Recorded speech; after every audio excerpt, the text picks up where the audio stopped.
Honra a teu pai e a tua mãe. Piedade filial. Tu sabes os mandamentos: não adulterarás, não matarás, não furtarás, não dirás falso testemunho, não defraudarás alguém, honra a teu pai e a tua mãe. Marcos, capítulo 10, versículo 19, Lucas, capítulo 18, versículo 20 e Mateus, capítulo 9, versículo 19. Honrarás a teu pai e a tua mãe, para teres uma dilatada vida sobre a terra que o Senhor teu Deus te há de dar. Decálogo, Êxodo, capítulo 20, versículo 12. Piedade filial. O mandamento honrarás teu pai e tua mãe é uma consequência da lei geral da caridade e do amor ao próximo, porque não se pode amar o próximo sem amar a seu pai e a sua mãe.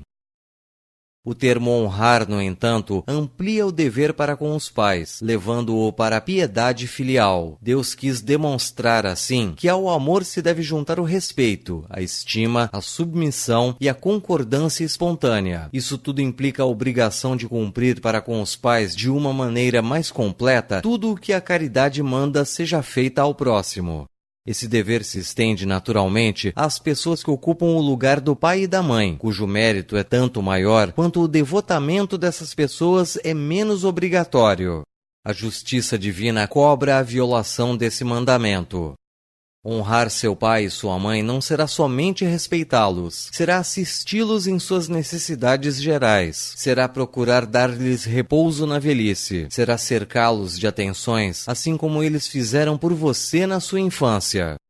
É, sobretudo, com os pais sem recursos que se demonstra a verdadeira piedade filial. Cumpririam esse mandamento aqueles que creem fazer muito ao dar-lhes apenas o necessário para não morrerem de fome, enquanto eles mesmos não se privam de coisa alguma? Seria cumpri-lo também relegá-los a um quartinho dos fundos da moradia, apenas para não deixá-los na rua, enquanto que para si reservam o que há de melhor e mais confortável? Ainda bem quando isso não é feito de má vontade e não os obriga a pagar o tempo que lhes resta viver, descarregando sobre eles o peso do governo da casa. Será, então, aos pais velhos e fracos que caberá servir a filhos jovens e fortes? A sua mãe lhes teria vendido o leite quando eles estavam no berço? Contou ela, porventura, quando os filhos caíam doentes, os passos que dava para lhes dar o necessário? Não, não é somente o estritamente necessário que os filhos devem a seus pais pobres. Devem também, tanto quanto puderem, as pequeninas alegrias do supérfluo, as coisas amáveis, a atenção delicada que são apenas os juros do que receberam, o pagamento de uma dívida sagrada.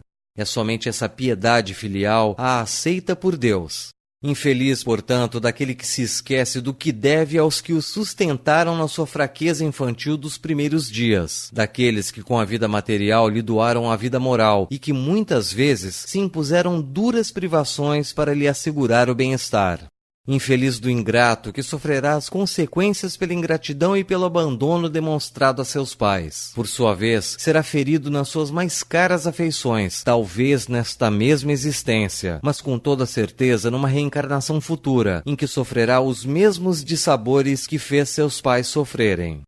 Certos pais, é verdade, descuidam de seus deveres e não são para os seus filhos o que deveriam ser. Caberá, porém, à justiça divina cobrá-los por esses deslizes e não a seus filhos. Não compete aos filhos censurarem os seus pais, porque eles mesmos fizeram isso em vidas passadas para merecer esses pais tais quais são hoje. Se a caridade estabelece como lei que se pague o mal com o bem, de sermos indulgentes com as imperfeições do próximo, de não maldizer o semelhante, de esquecer e perdoar as ofensas, de amar os inimigos, quanto essas obrigações não serão maiores em relação aos pais. Os filhos devem, por isso, ter por regra de conduta para com os pais todos os preceitos de Jesus referentes ao próximo, lembrando-se de que toda conduta que for censurável em relação aos estranhos, mais censurável será em relação a seus pais. Devem lembrar que aquilo que é uma falta em relação aos estranhos será um verdadeiro crime moral quando alcança os pais, porque, neste último caso, a falta de caridade se ajunta à ingratidão. O Senhor disse: honrai o vosso pai e a vossa mãe, a fim de viverdes longo tempo sobre a terra que o Senhor vosso Deus vos dará. Porque ele prometeu como recompensa a vida sobre a terra e não no plano celestial. A explicação está nestas palavras: que Deus vos dará, que foram suprimidas na versão moderna do Decálogo e que, por isso, lhe desfiguraram o sentido. Para compreender a promessa divina, é necessário que nos reportemos à situação e às ideias dos hebreus na época em que foi anunciada. Os hebreus, na realidade, não compreendiam a existência da vida espiritual. A sua visão não ia além da vida física. Eles deveriam ser mais sensibilizados pelas coisas que viam do que pelas que não viam. Em razão disso é que o Senhor lhes fala numa linguagem própria a seu entendimento naquela época. E como se estivesse a dirigir-se a crianças, dá-lhes as esperanças que poderiam satisfazê-los.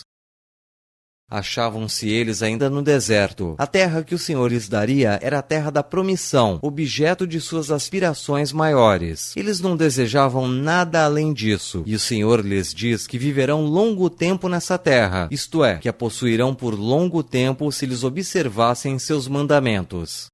Mas na chegada de Jesus, as ideias dos hebreus estavam mais desenvolvidas. Tendo chegado o momento de lhes dar uma alimentação espiritual mais substanciosa e real para iniciá-los na verdadeira vida, Jesus lhes diz: meu reino não é deste mundo. É lá, e não sobre a terra, que recebereis a recompensa de vossas boas obras. Com estas palavras, a terra de promissão deixa de ser material e se transforma numa pátria celestial. Assim, quando o Mestre os chama à observação do mandamento honrai a vosso pai e a vossa mãe, já não é a terra que lhes promete, mas o céu. Ver capítulos 2 e 3 desta mesma obra.